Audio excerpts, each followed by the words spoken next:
जय श्री राधे कृष्ण। श्री गर्ग संहिता गोलोकखंड 9वां अध्याय। गर्ग जी की आज्ञा से देवक का वसुदेव जी के साथ देवकी का विवाह करना। विदाई के समय आकाशवाणी सुनकर कंस का देवकी को मारने के लिए उद्यत होना और वसुदेव जी की शर्त पर उसे जीवित छोड़ना। श्री नारद जी कहते हैं, राजन, एक समय की बात है, श्रेष्ठ मथुरापुरी के परम सुंदर राजभवन में गर्ग जी पधारे। वे ज्योतिष शास्त्र के बड़े प्रामाणिक विद्वान थे। संपूर्ण श्रेष्ठ यादवों ने सूरसेन की इच्छा से उन्हें अपने पुरोहित के पद पर प्रतिष्ठित किया था। मथुरा के उस राजभवन में सोने के किवाड़ लगे थे। उन किवाड़ों में हीरे भी जड़े गए थे। राजद्वार पर बड़े बड़े गजराज झूमते थे। उनके मस्तक पर झुंड के झुंड बोरे आते और उन हाथियों के बड़े बड़े कानों से आहत होकर गुंजारव करते हुए उड़ जाते थे। इस प्रकार वह राजद्वार उन भ्रमरों के नाद से कोलाहलपूर्ण हो रहा था। गजराजों के गंडसतल से निर्जर की भांति झरते हुए मध्य की धारा से वह शतान समावृत था। अनेक मंडप उस राजमंदिर की शोभा बढ़ाते थे। बड़े बड़े उद्भट वीर कवच, धनुष, ढाल और तलवार धारण किए राजभवन की सुरक्षा में तत्पर थे। राजन, हाथी, घोड़े और पैदल इस चतुरांगनी सेना तथा मांडलिकों की मंडली द्वारा भी वह राजमंदिर सुरक्षित था। मुनिवर गर्ग ने उस राजभवन में प्रवेश करके इंद्र के सदृश उत्तम और ऊंचे सिंहासन पर विराजमान राजा उग्रसेन को देखा। अक्रूर, देवक तथा कंस उनकी सेवा में खड़े थे और राजा छत्र चंदोवे से सुशोभित थे तथा उन पर चवर डुलाए जा रहे थे। मुनि को उपस्थित देख राजा उग्रसेन सहसा सिंहासन से उठकर खड़े हो गए। उन्होंने अनन्य यादवों के साथ उन्हें प्रणाम किया और सुभद्र पीठ पर बिठाकर उनकी सम्यक प्रकार से पूजा की। फिर स्तुति और परिक्रमा करके वे उनके सामने विनीत भाव से खड़े हो गए। गर्ग मुनि ने राजा को आशीर्वाद देकर समस्त राज परिवार का कुशल मंगल पूछा। फिर उन महामना महर्षि ने नीतिवेता यदुश्रेष्ठ देवक से कहा। श्री गर्ग जी बोले, राजन, मैंने बहुत दिनों तक इधर उधर ढूंढा और सोचा विचारा है। मेरी दृष्टि में वसुदेव जी को छोड़कर भूमंडल के नरेशों में दूसरा कोई देवकी के योग्य वर नहीं है।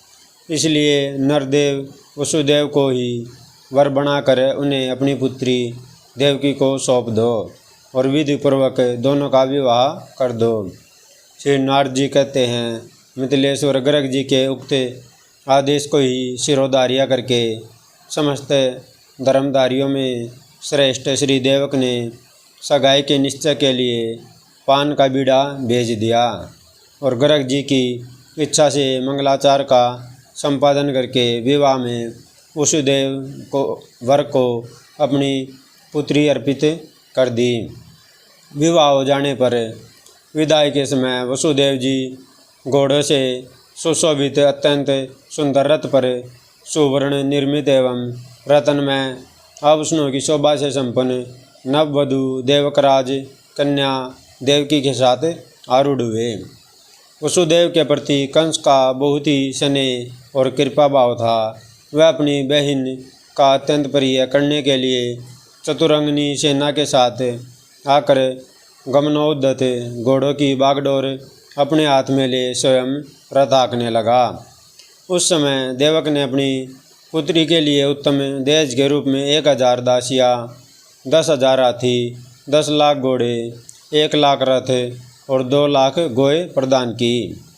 उस विदा काल में बेरी, उत्तम मृदंग, गौमुख, धुंधुरी, वीणा, ढोल और वेणु आदि वाद्यों का और साथ जाने वाले यादवों का महान कोलाहल हुआ।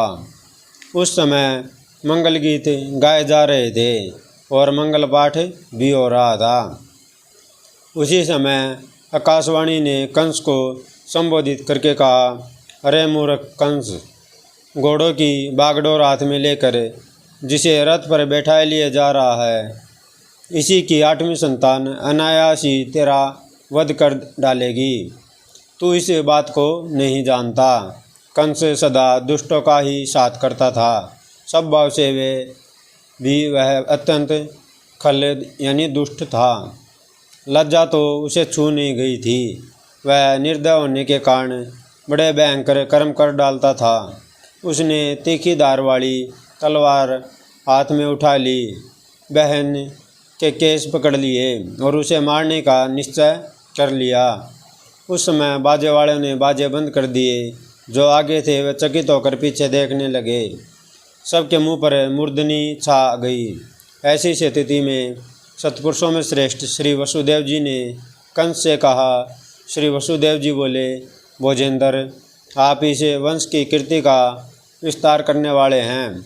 भौमासुर, जरासंध, बक्कासुर, वत्सासुर और बाणासुर सभी योद्धा आपसे लड़ने के लिए युद्धभूमि में आए, किंतु उन्होंने आपकी प्रशंसा ही की। वे ही आप तलवार से बहन का वध करने को कैसे उद्यत हो गए।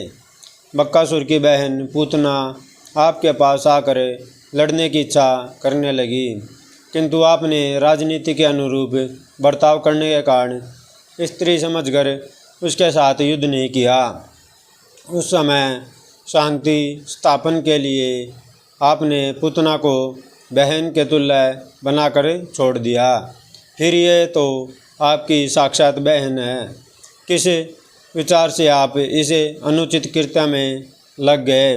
मथुरा नरेश यह कन्या यहाँ विवाह के शुभ अवसर पर आई है। आपकी छोटी बहन है, बालिका है, पुत्री के सम्मान दयनीय दया पात्र है। यह सदा आपको सद्भावना प्रदान करती आई है। अतः इसका वध करना आपके लिए कदापि उचित नहीं है। आपकी चित्तवृत्ति तो दीन दुखियों के दुख दूर करने में ही लगी रहती है।